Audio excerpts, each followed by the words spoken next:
नमस्कार. अजिंक्यता त्या मालिकेचा 32वा भाग.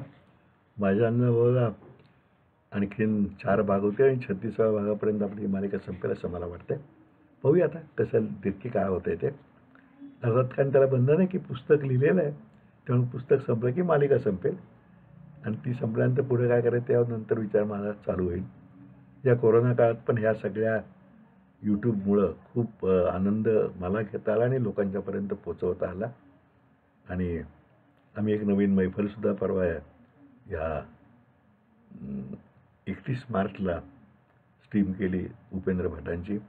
हे सगळे यूट्यूबमुळं लॉकडाऊनमुळे नवीन तंत्रज्ञान शिकायला लागलं कंपल्सरीली आणि त्याचा फायदाही घेता आला. आणखीन एक लाभ आहे. असो 32वा भाग. 10 डाउनिंग स्ट्रीटवरून पुढे आम्ही वेस्टमिन्स्टर ॲबे व बिग बेन लागले.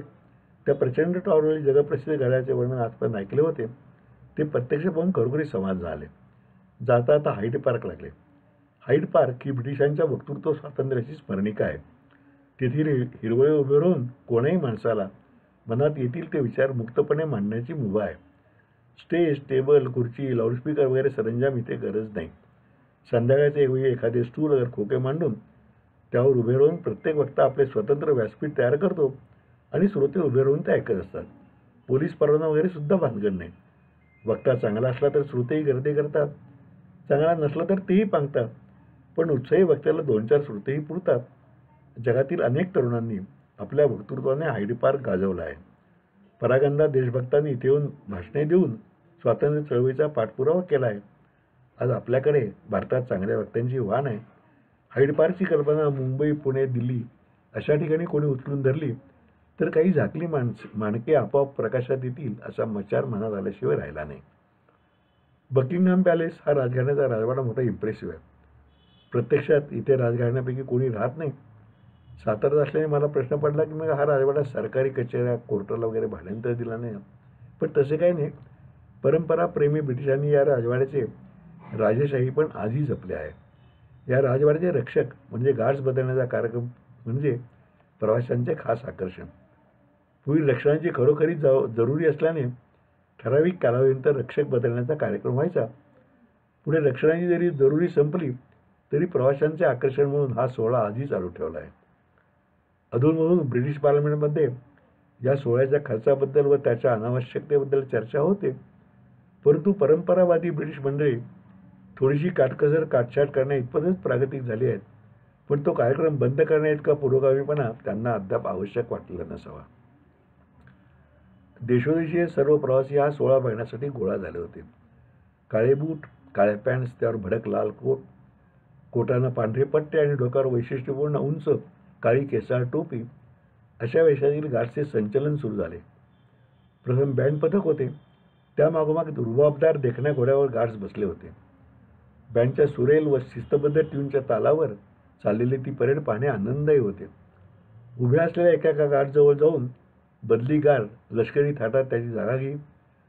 सुट्टी झालेला गार्ड त्याच शिस्तीने व रुबाबाने तिथून निघे. त्या परेडबरोबर प्रवाशांची गर्दी पुढे पुढे सरकत होती. त्यांची हा सोहळा पाहण्याची व फोटो घेण्याची घाई चालली होती. मीही त्याला आपण होतो. लगबगीने पुढे घुसताना फोटो काढताना मनात येत होते, ब्रिटिशांनी आपल्यावर 150 वर्षे राज्य केले, भारतीयावर अनन्वित अत्याचार केले. त्याच ब्रिटिश मंडळीची ही प्लॅटून भारतीयांच्या स्वतंत्र भारतातील पर्यटकांच्या मनोरंजनासाठी कवायत करत आहे. काळे काळे म्हणून त्यांनी ज्यांना हिणवले त्यांचे रंजन करणे आज या गोऱ्यांच्या नशिबी आले आहे. काळ्याने हा किती छान सूड उगवला आहे. त्या क्षणी मला स्वातंत्र्यासाठी प्राणार्पण करणाऱ्या, जीवन वेचणाऱ्या स्वातंत्र्यवीरांची आठवण झाली आणि मन गलबरून आले. वाटते या गर्दीत या प्रेक्षकात आपल्यासारखेच हुतात्मा राजगुरू, सुखदेव, शहीद भगतसिंग हवे होते. स्वातंत्र्याचा खरा आनंद त्यांना लाभला असता. बकिंगहॅम पॅलेसच्या दर्शनानंतर कंपनी ठरवलेली सिटी टूर संपत होती.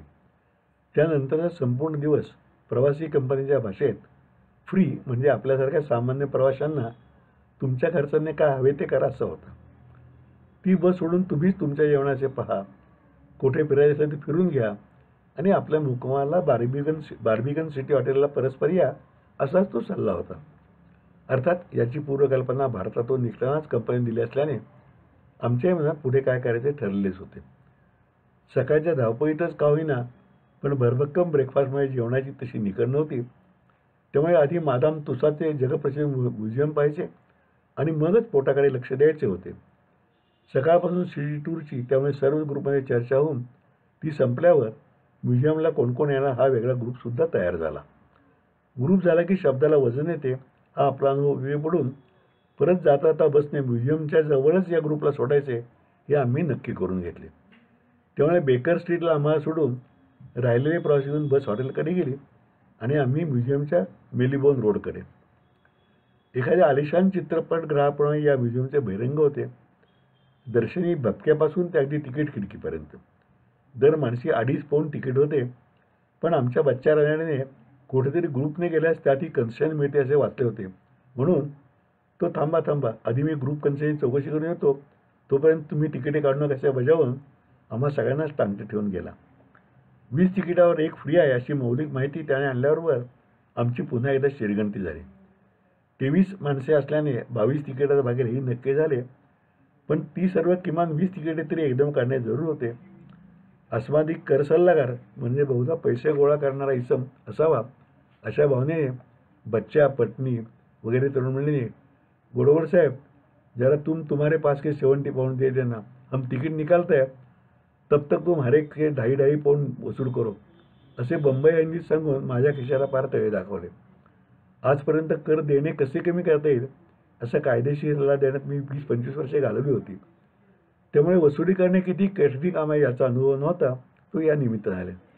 अय्या आमच्याकडे सुट्टे द्यायचो, संध्याकाळी हॉटेलवर आम्ही देऊ. हां हो, we have forgotten to exchange dollars for pounds. अरे यार बाद में देगा. अशा सभी ऐकून घेत व त्यांना माझ्याकडे सुट्टे आहेत इतकेच नव्हे तर डॉलर्स दिले तरी चालतील जुगाराप्रमाणे प्रवास उधार ठेवता कामा नये अशा वाक्यांनी बगल देत मी ते कठीण कामही पार पाडले. हे होईपर्यंत तिकीट आली, त्यांचे वाटपही झाले आणि आम्ही प्रवेशद्वाराकडे वळलो. प्रवेश करण्यापूर्वी आमचे भोपाळचे मित्र मुंदराजी लगबगीने आले आणि मला एका बाजूला घेऊन म्हणाले, हे प्रदर्शन पाहिल्यानंतर तुम्ही पुढे काय करणार आहात? मला या अगत्याचे कारण कळेना. मी म्हणले, पुढे दुपारी आम्ही ऑक्सफर्ड स्ट्रीटवर हिंडू व संध्याकाळी उशिरा हॉटेल गाठणार आहे. आम्ही बहुतेक एका मित्राकडे जाणार आहे, त्यामुळे आपली आता गाठ पडणार नाही इति मुंदराजी. मला मनात वाटली की आता प्रवासात बरी कंपनी जमली म्हणून हा निरोप घेणार, पण त्याच्या पुढच्या प्रश्नाला बुडबुडा फुटला. मगाशी एका तिकिटाचे 2.5 पाऊंड वाचले ना, आमची 4 तिकीटे होती. त्याचा जवळजवळ अर्धा पाऊंड कमी झाला ना, मग तो आत्ताच देऊन टाकताय का हा प्रश्न ऐकला आणि माझ्यातील तिरकसपणा जागा झाला. मुळातली सातारी वृत्ती महाविद्यालयाने पुण्याच्या वास्तव्यात मुळामुठेच्या पाण्याने मुरली होती. त्यांनी प्रश्न विचारेपर्यंत ते 2.5 पाऊंड सगळ्यांना वाटून टाकू असाच विचार होता, पण त्या प्रश्नामुळे आता या ग्रस्तांच्या हाती ते लागू द्यायचे नाहीत ही प्रतिक्षिप्त क्रिया मेंदूच्या चित्पावनी कॉम्प्युटरने चटकन झाली आणि मी म्हटले नाही, ते कोणालाच परत द्यायचे नाहीत. आपला काही जॉईन आहे ना, त्याला त्याचे एखादे छान प्रेझेंट द्यायचे असे सगळ्यांचे मिळून मगाशीच ठरले आहे. त्यांचा चेहरा झकास पडला. अर्थात हा बेत इतरांना नंतर सांगितला. पार्करचे एक उत्तम पेन घेऊन ते जॉनला संध्याकाळी दिले हा भाग वेगळा, पण त्या खोटमाळ मनोवृत्तीचे पानिपत केल्याचा व्रात्य आनंद नक्कीच 2.5 पाऊंडहून जास्त मौल्यवान होता. मादाम तुसाचा जन्म 1761 साली फ्रान्समध्ये झाला. मारी ग्रोशोल्ट्स हे तिचे मूळ नाव. जन्मापूर्वीच वडील वारल्याने ती आपल्या आईबरोबर स्वित्झर्लंडला बर्न येथे गेली. तिच्या आईने डॉक्टर कर्टिस या तिथल्या डॉक्टरांच्याकडे नोकरी धरली होती. डॉक्टर कर्टिस हे स्वतः मेणाचे पुतळे करण्यात वाकबगार कलाकार होते. पुढे ते पॅरिसला स्थायिक झाले आणि कलाकार म्हणून मान्यताही पावली. लहानकी मारी त्यांच्याकडे राहत राहत ही कला शिकली. डॉक्टर कर्टिस यांनी पॅरिसमध्ये आपल्या मेणपुतळ्यांचे कायमचे प्रदर्शनच 1770 साली मांडले. तेही अतिशय लोकप्रिय झाले. मारीची या कलेतील प्रगती चालूच राहिली. डॉक्टर कर्टिस यांनाही तिच्यातील गुणांची पूर्ण जाणीव होती. त्यामुळे मृत्यूसमयी त्यांनी हे प्रदर्शनच मारीचे नावे केले. मारीच्या कलाकृतींनी प्रदर्शनाची लोकप्रियता वर्धिष्ठूच राहिली. तिने पुढे तुसा या इंजिनियरशी प्रेमविवाह केला आणि मारीची मादाम तुसा झाली. या विवाहाने जरी तिला फार सौख्य दिले नाही तरी कला जगतात तिची कीर्ती पसरत होती. 1802 साली ती इंग्लंडमध्ये आली. गावोगाव मेण पुतळ्यांची प्रदर्शने भरवत असताना तिने अनेक व्यक्तींचे मेणाचे हुबेहूब पुतळे करण्याची कला पूर्णत्वाला नेली. 1835 साली तिने आपल्या पुतळ्यांचे कायमचे प्रदर्शन लंडनच्या बेकर स्ट्रीटवर मांडले. उत्कृष्ट मांडणी, प्रकाशयोजना या दोन्हीचा उत्तम वापर करून मूळ कलेला तिथे उत्तम कोंदणी दिले. 89 वर्षाचे असे कलासंपन्न जीवन जगून मादाम तुसा 1850 साली वारली. तोपर्यंत तिने स्वतः आणि निवडक शिष्यांनी केलेल्या कलाकृती प्रदर्शनात होत्या. तिच्या मुला नातवंडांनी मादाम तुसा प्रदर्शनाची व्यवस्था उत्तमच ठेवली. त्यात निरनिराळ्या कलाकृतींनी भर घातली आणि व्यक्तींच्या भरकून केलेले मेणाचे पुतळे हे जागतिक वैशिष्ट्य कायम राखले. 1989 साली या प्रदर्शनाची लिमिटेड कंपनी स्थापन करण्यात आली आणि पहिल्या व दुसऱ्या महायुद्धाचे घाव झेली ते प्रदर्शन फुलतच राहिले. नेहमी प्रसिद्ध व्यक्ती बदलत जातात, कधी त्यांच्या हयातीत तर कधी मृत्यूनंतर त्यांच्या लोकप्रियतेचे वलय संपते. मादाम तुसामध्ये आपला पुतळा असणे हे जगभरात प्रतिष्ठेचे लक्षण मानले जाते. अर्थात कालांतराने ते वलय संपले की जुने पुतळे काढले जातात आणि ते त्यांची जागा नवीन प्रसिद्धी पावलेले व्यक्ती घेतात. लेखक, कवी, खेळाडू, सिनेतारे, तारका, गायक, राजकारणी, सेनापती अशा जगातील सर्व मान्यवरांच्या पुतळ्यांनी हे प्रदर्शन समृद्ध केले आहे आणि मादाम तुसाचे नावही अजरामर केले आहे. ही सर्व प्रसिद्धी मनात वागवतच आम्ही आत प्रवेश केला. आत प्रवेश केल्यावर प्रदर्शनाची सुरुवात लिफ्टने दुसऱ्या मजल्यावर जाऊन केली. या ब्रिटिश मंडळींच्या नियोजनाचे आणि त्याच्या पालनाचे मला नेहमीच कौतुक वाटते. आता तिकीट काढल्यानं कुठूनही जा, पाहिजे असे फिराने बाहेर पडा असा प्रकार नव्हता. प्रेक्षक कोणीकडून आत येणार, पुढे कसकशी दालने पाहत कसे बाहेर जाणार हे सर्व नियोजित होते. प्रेक्षकांच्या मनावर जो परिणाम साधायचा आहे त्याचा पूर्ण विचार करून मगच त्याप्रमाणे प्रदर्शनाची मांडणी केली होती आणि त्याच मार्गाने प्रेक्षक जातील अशी व्यवस्था होती. पहिले दालन समूहदृश्याचे होते. ऐतिहासिक व सामाजिक महत्त्वाच्या घटनांची समूहदृश्य करून ती मांडली होती. फार पूर्वी गणपतीत्सवात आपल्याकडे आरास म्हणून जो प्रकार असायचा ना, त्याची मला आठवण झाली. गणपतीत्सवात तेव्हा प्रत्यक्ष माणसे ते पोशाख करून सार्वजनिक गणपतीवर उभी राहत. ते दृश्य 5-6 मिनिटे उघडे राही, मग पुन्हा 5 मिनिटे पडदा पाडायचा, त्यातील कलाकार ताजेतवाने व्हायचे आणि मग पुन्हा पडदा उघडला जायचा. स्वराज्याची शपथ, लोकमान्य टिळकांचा खटला वगैरे सीन फार लोकप्रिय असायचे. इथे तोच प्रकार होता, फक्त जिवंत माणसावी हुबेहूब जिवंत वाटणारे मेणाचे पुतळे होते. हा एवढाच फरक होता. गन पावडर प्लॉट, मेरी क्वीनचा शिरच्छेद अशी विविध समूहदृश्ये जणू त्या घटनांना आपण साक्षीदार आहोत इतकी हुबेहूब वाटत होती. इथे स्लीपिंग ब्युटी म्हणून एक निद्रिस्त सुंदरीची शयनगृहातील प्रतिकृती आहे.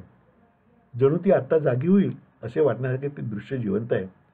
विशेष म्हणजे इलेक्ट्रॉनिक्सच्या किमेने तिचा श्वासोच्छ्वासही चालू आहे असेही दाखवले होते. आज इथे थांबूया. मादाम तुसाचा आणखीन भाग पुढच्या भागात चालू राहील. तोपर्यंत नमस्कार.